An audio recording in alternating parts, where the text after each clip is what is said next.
Hey everybody, and welcome. Come on in, grab yourself a cup of coffee because this video is likely going to be a little on the lengthy side. We have got a lot to discuss in this one. This video is going to be a portfolio update, and the title is not clickbait. Yes, I did sell out of my Tesla position. We're going to discuss my thought process and the reason behind why I chose to do that. We're going to talk ARK ETFs. I'm going to update you on the rest of my portfolio. So yes, we have got a lot to discuss in this video. If this happens to be your first video on my channel, welcome. My name is Rebecca. I am on YouTube showing y'all my journey to FIRE, my journey to reach financial independence and retire early. And my vehicle of choice for reaching financial independence is building wealth through seeking my exposure into the stock market. That being said, I am not a financial advisor, so nothing in this video or any of my other videos that y'all see should be taken as financial advice. I am purely just sharing with y'all my thought process and my own investing journey.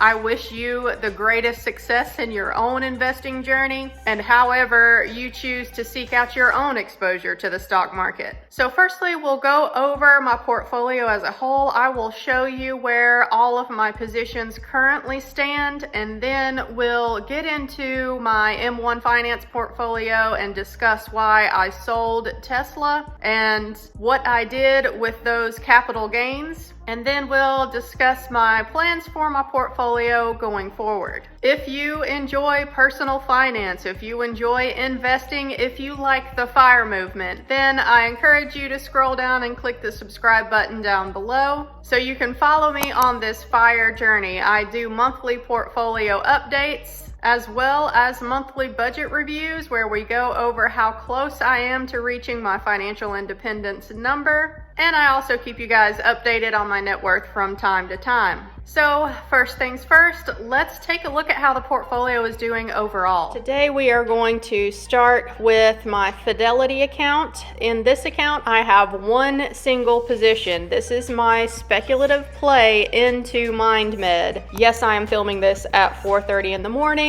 Third shift life, I can't sleep, might as well make a video, right?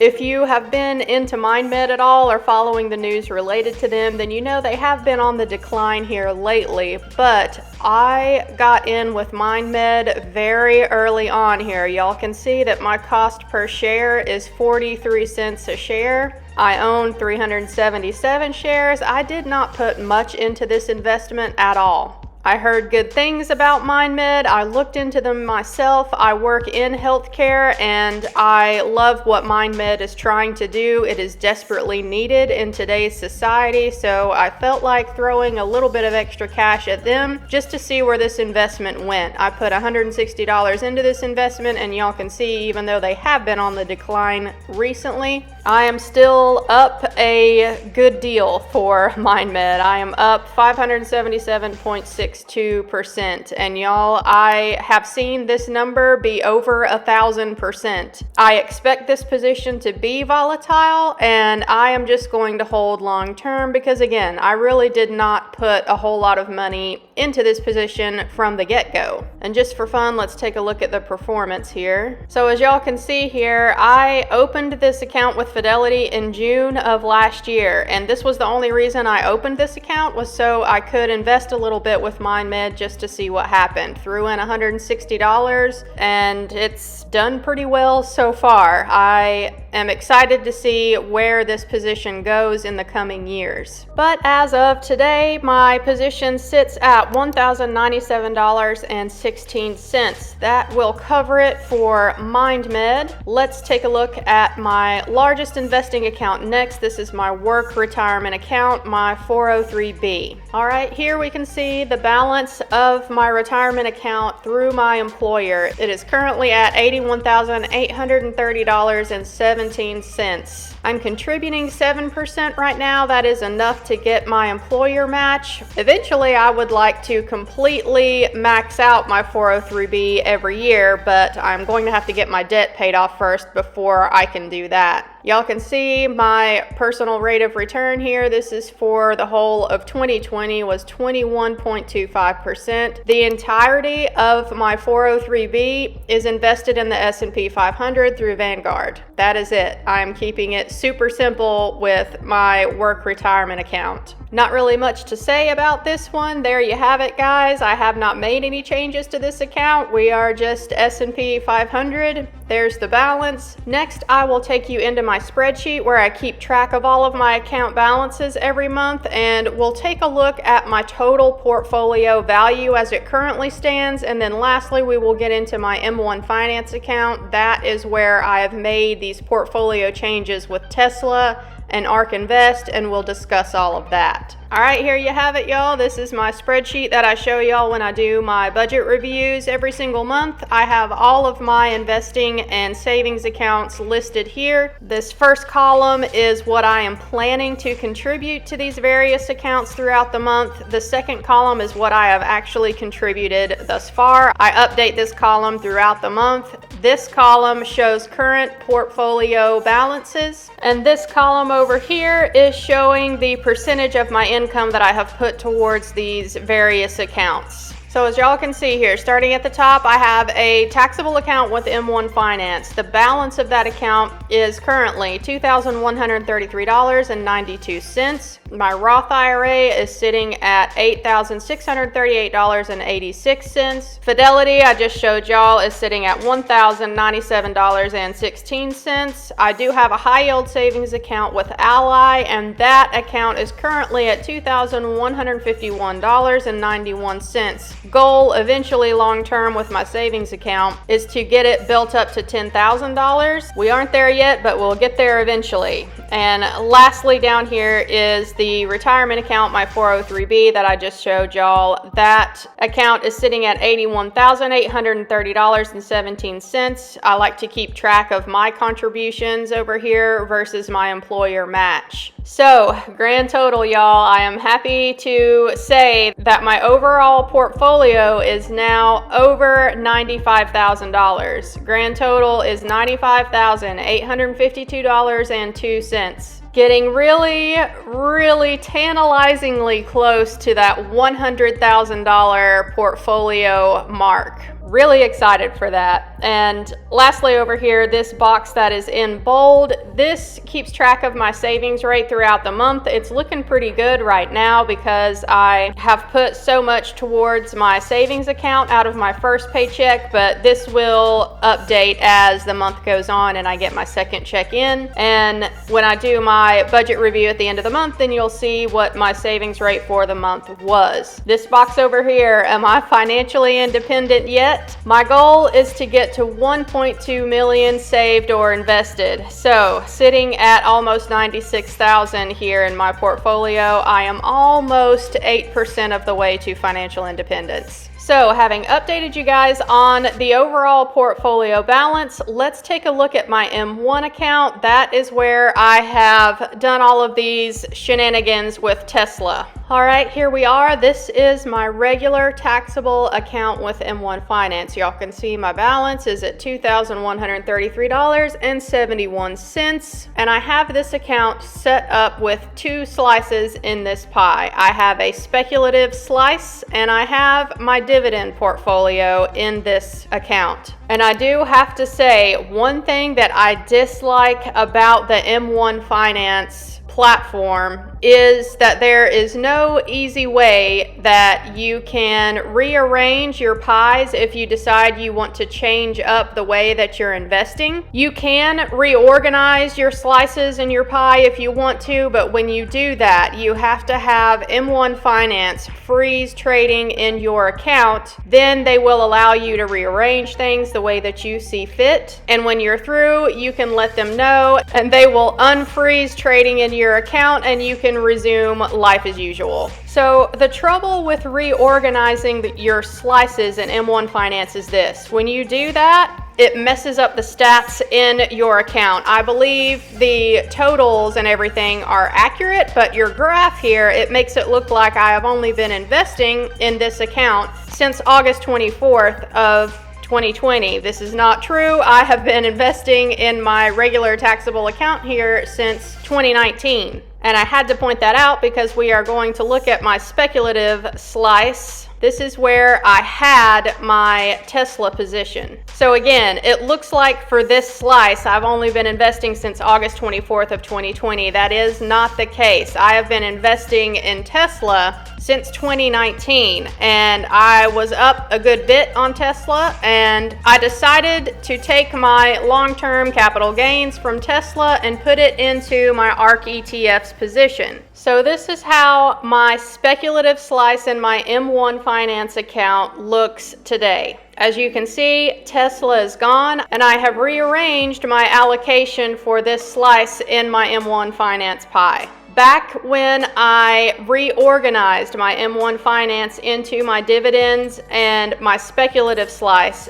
that is when I added my ARK ETFs into this portfolio. So ARK ETFs I have had in my portfolio since August 24th of last year. But if y'all have been following me for a while, then you know August of last year is when I went through a separation. So I added in these ETFs, and then I had some big life changes, and I was unable to contribute to these ETFs like I had wanted to. And hindsight is always 20/20, as they say, and I wish that I would have contributed more to those ETFs when I first put them into this pie back in August, because the ARK ETFs have done wonderfully. And there I was just watching all of these ARK ETFs go to the moon, and I was sitting on the sidelines still not contributing to all of these ARK ETFs in my portfolio. So I felt like it was time to take Tesla out of this portfolio and put the gains from Tesla into the rest of my speculative slice. So those funds went into the ARK ETFs, and my last speculative position in this slice of pie is my MJ ETF here, YOLO, and this position is one that I have held since 2019 as well. It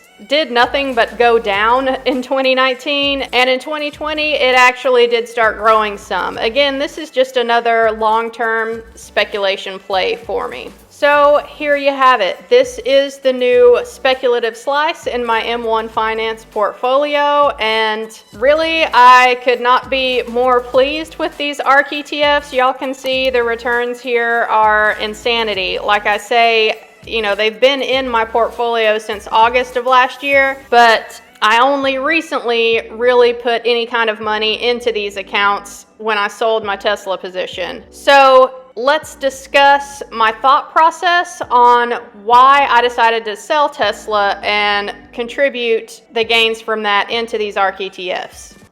So there were several reasons actually why I decided to sell my Tesla position and put it into the ARK ETFs. Firstly, reasons for selling Tesla. I had a few, but I think the biggest reason was to diversify my risk in my portfolio. I am still absolutely a long-term bull when it comes to Tesla. I think that they are a wonderful company and the sky's the limit for them. But I chose to sell them and take my long-term gains, all of my profits off of the table and diversify my risk. I still have Tesla exposure in some of those ARK ETFs as well as the S&P 500 because y'all know Tesla got added to the S&P 500 and my largest investing account is the S&P 500. My work retirement account is 100% S&P 500. So even though I sold my individual Tesla stock position, I am still exposed to Tesla through my work retirement account and through these ARK ETFs. So I no longer really felt the need to hold that stock individually anymore. Also, it was in my speculative slice through M1 Finance. When I originally added Tesla to my M1 Finance portfolio, it was pretty speculative. I added them back in 2019 during the summer. So this was way before they took off and went to the moon. This was before the stock split. This was before they got added to the S&P 500. So I was happy to get in then, and I just kept dollar cost averaging my way into Tesla throughout 2019 and 2020. And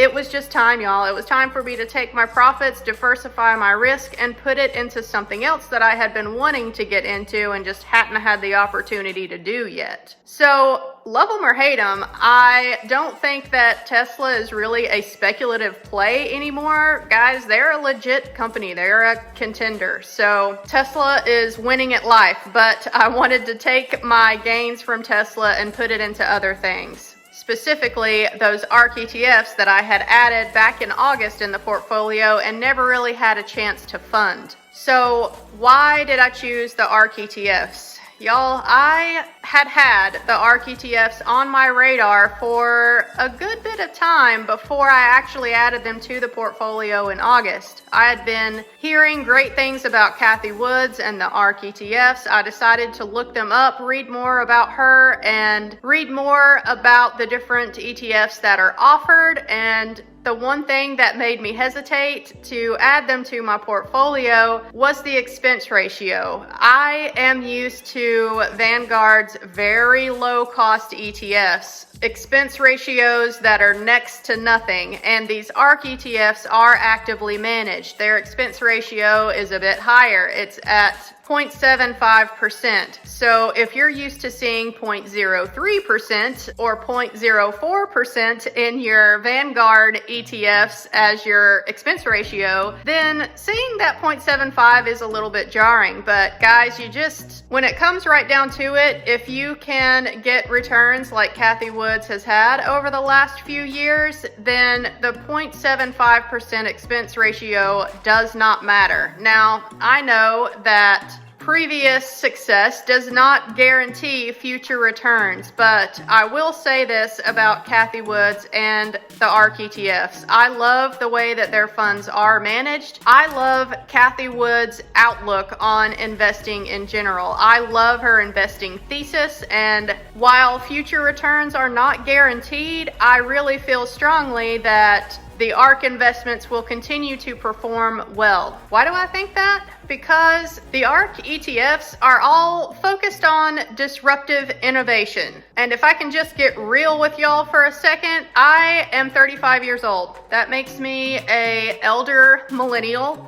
I am part of the last generation who will remember what it was like growing up before the internet was a thing. I can remember using a rotary dial phone in my grandmother's house as a child, and look at where technology is today, guys. Think about it for just 1 minute. Stop to think about how the world was when you were a child versus how technology has progressed to today. If you really stop and think about it, it truly is mind-boggling how technology has progressed over the decades. And I don't see any reason for innovation to slow down anytime soon. So Cathie Wood and ARK Invest, their whole investing thesis is based upon this continuation of technology. They are very forward thinking. They are looking to the future always. And I think that that is an incredibly smart way to go about investing. We may not know specifically what the future holds, but I bet in another 20 or 30 years, life will look completely different from the way that it does today. And that will be due to continued advancements in technology. And I personally think that Cathie Wood and ARK Invest are positioning themselves to be able to take advantage of all of these advancements that are coming. And while I'm not crazy about that 0.75% expense ratio, I am okay paying that when the returns that they have been getting will hopefully continue into the future. So the plans for the portfolio going forward, if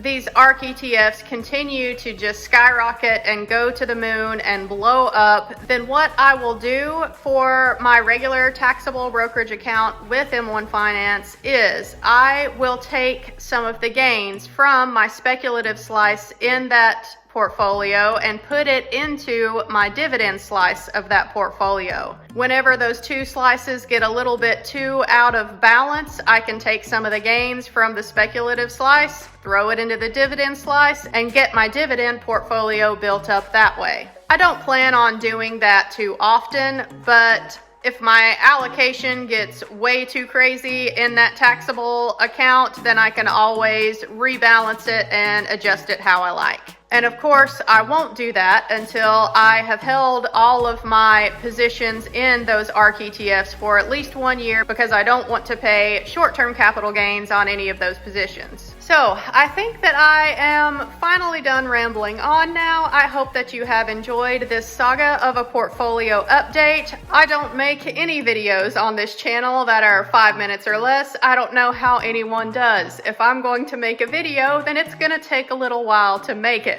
And we never say anything unless it is worth taking a long time to say. So if y'all have stuck around all the way to the end of this one, I appreciate you watching all the way through. I do these portfolio updates monthly, so subscribe down below to follow me on this financial independence retire early journey, and y'all can see how these ARK ETFs do in the future. I will be keeping you guys apprised of the situation. Hopefully they'll continue to go up, but if not and they crash down, then I'll be showing you guys that as well. It is all part of the process. Stonks do not always go up. So that'll wrap it up for this one. I hope y'all enjoyed. Let me know what you thought of these portfolio moves down in the comments section below. I wish you all the best in your own investment journeys, and I will catch y'all next time. Thanks for watching, guys. Bye.